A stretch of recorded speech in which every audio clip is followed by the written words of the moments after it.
rubro-negro, tudo bem com vocês? No Flamengo a coisa tá feia, a crise tá instaurada depois da derrota, o vexame no Chile, Palestino 1, Flamengo 0, mas eu já falo dessa pelada. Antes, eu preciso lembrar você que o clube de membros do Covil Rubro-Negro já está disponível. É só clicar no Seja Membro e a partir de R$ 2,99 por mês na sua solução de pagamento favorita, o preço de um cafezinho, de um refrigerante, não paga nem uma cerveja e você já ajuda demais o trabalho do Covil. Tem inclusive vídeos com acesso antecipado e vídeos exclusivos para quem é membro, além, é claro, de um grupo no WhatsApp exclusivo para a família de membros do canal que mais cresce no YouTube. A partir de R$ 2,99 tem 3 níveis, veja lá as vantagens e escolha o plano que mais se adequa ao seu bolso e também ao que você quer curtir aqui no canal. Olha, vamos respirar fundo para falar desse jogo, porque foi uma das piores exibições do Flamengo em muito tempo, não só desse ano não.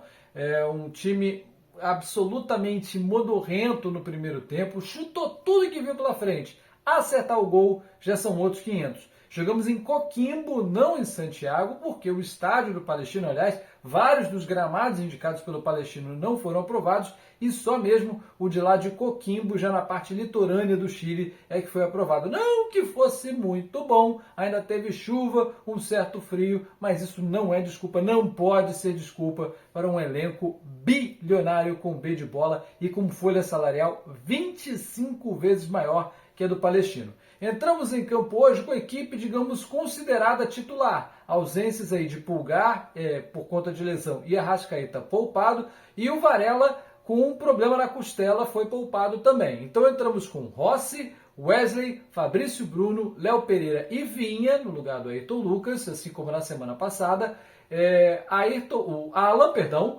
Gerson e De La Cruz. O ataque com o Bruno Henrique iniciando na ponta direita, Everton Cebolinha na ponta esquerda e Pedro como centroavante. Bruno Henrique e Everton Cebolinha até trocaram de posição em alguns momentos e o Flamengo chegou a jogar melhor com o BH jogando na ala esquerda. Porém, Alan, em mais uma noite para esquecer, patética, que não mostra em absolutamente nada, aquele Alan contratado a peso de ouro no ano passado e que depois não conseguiu ter uma sequência no Flamengo. Gerson jogando com o nome, seu Pedro também jogando com o nome, absolutamente um cemitério do futebol e, como eu disse, o Flamengo chutou tudo que viu, mais de 18 finalizações ao longo da partida, só acertou 3 na direção do gol. Uma no primeiro tempo e 2 no segundo tempo. Assim fica difícil. Tite conseguiu algo que parecia impossível. Em 31 jogos, o Flamengo marcou pelo menos um gol. 31 jogos seguidos na Libertadores, o Flamengo marcou gol. Até mesmo quando perdeu.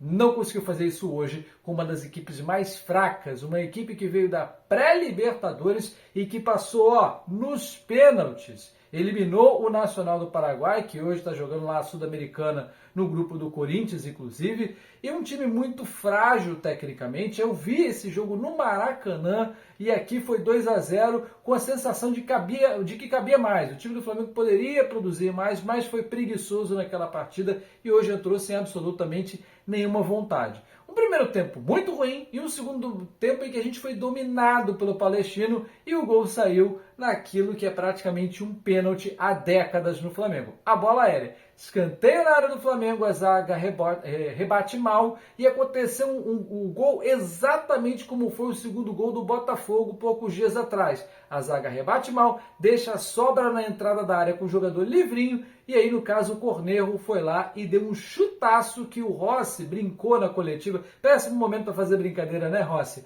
Mas, olha, é um chute de rara felicidade, é um chute que ele nunca mais vai acertar na vida. Beleza, mas ele acertou e você aceitou. Você tomou esse gol que não poderia tomar. E o Flamengo, aliás, sai derrotado do Chile, um resultado que eu vinha falando aqui há algumas semanas que era inegociável. O Flamengo absolutamente não poderia perder pontos no Chile e sai zerado na bagagem, sai derrotado pelo Palestino e ultrapassado pelos chilenos. Os chilenos agora têm 6 pontos, o Bolívar que joga nessa quinta-feira contra o Milionários já tem 9, se vencer garante não só a classificação como a liderança do grupo, deixando apenas o segundo lugar para nós, se chegarmos ao segundo lugar. Agora, se acontecer outro cenário, o Milionários venceu o Bolívar, lembrando que o jogo é na Colômbia, não é na altitude, Aí, meus amigos, a gente pode cair pela lanterna do grupo dependendo dos critérios de desempate. O fato é que estamos numa péssima situação e agora temos 2 jogos em casa que a gente tem que vencer, mas não é vencer, tem que vencer muito bem. E o apoio e a pressão da torcida serão fundamentais, né? Precisa vencer os 2 jogos em casa para somar 10 pontos e assim, ele ia falar baixinho, que ninguém nos ouça. Tite, como eu disse, se vencer os 2 jogos, vai chegar a 10 pontos num grupo horroroso.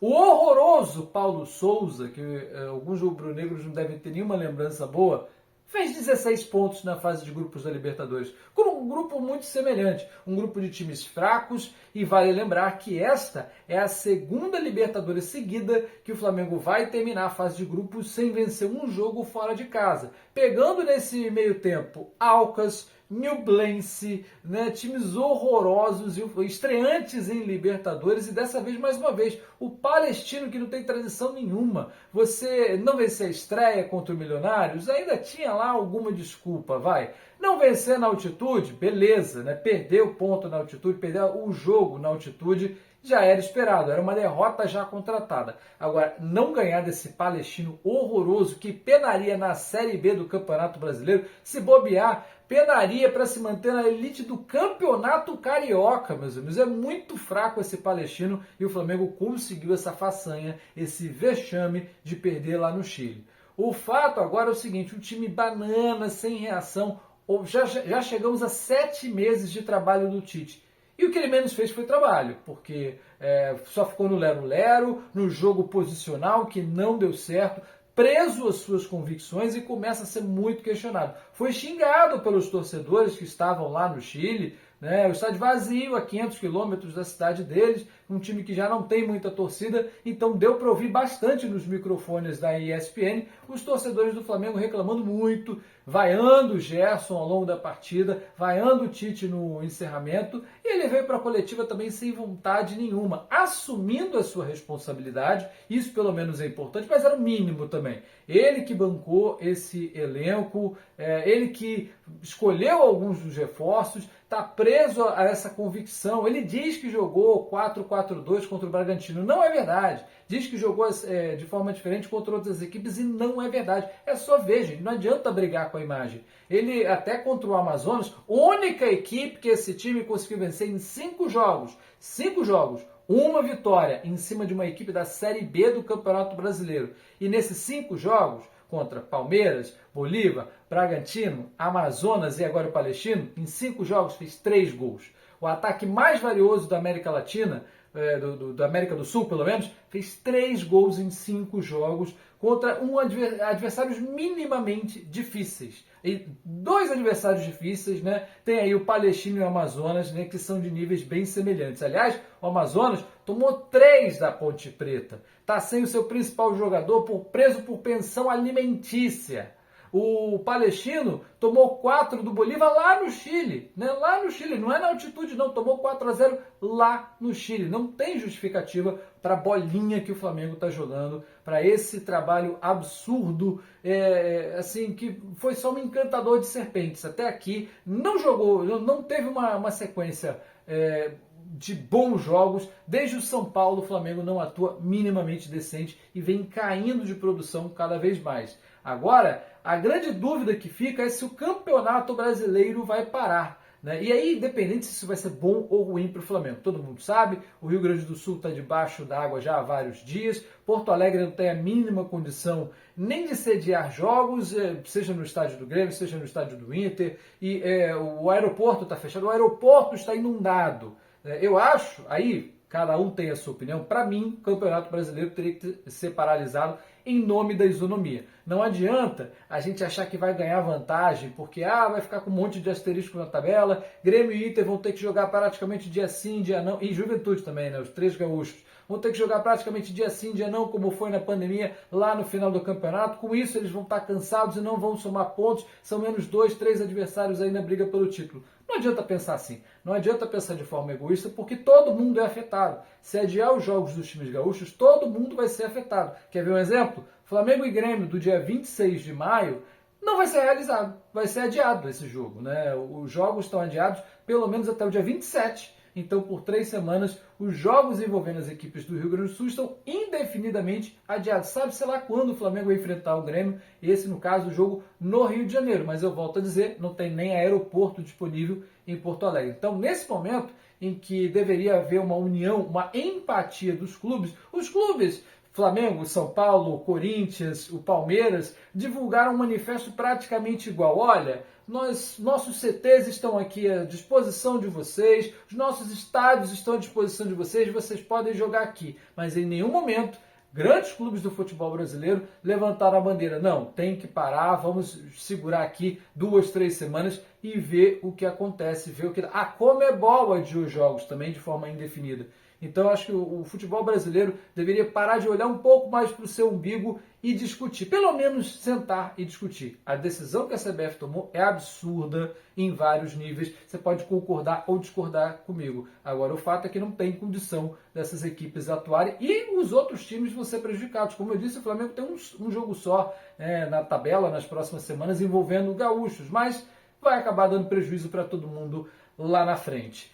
Próximo jogo, meus amigos, é no final de semana, sábado, 4 horas da tarde, no Maracanã, que eu espero que esteja lotado, para criticar todo mundo, para xingar todo mundo, do presidente ao vice-presidente de futebol, a todo mundo, pressionar mesmo Flamengo e Corinthians, simplesmente o clube que mais deu projeção ao Tite no seu trabalho em clubes, né? O projetou para a seleção quando ele foi campeão mundial com o Corinthians. Então, péssimo momento para o Flamengo dar essas vaciladas no campeonato, porque tem uma sequência muito ingrata. Corinthians pelo Brasileirão, se ele não for paralisado, tem o Bolívar na quarta-feira que vem pela Libertadores, eu volto a dizer, tem que vencer, não tem negociação, precisa vencer e vencer muito bem a equipe boliviana, sob pena de ser eliminado com uma rodada de antecedência. Vocês imaginem o Rio de Janeiro se o time bilionário de orçamento perder para o Bolívar e for eliminado, for relegado à Sul-Americana, se muito, porque com a bolinha que está jogando, não sei nem se o time te pega a Sul-Americana. Então, Corinthians, Bolívar e depois no outro sábado, simplesmente clássico contra o Vasco, realmente uma sequência muito desagradável. E olha, vocês já podem começar a aquecer o Felipe Luiz, porque do jeito que a coisa vai, seu Tite não come milho de festa junina no Flamengo, não. Grande abraço a todos e uma boa semana na medida do possível. Tchau, tchau, galera!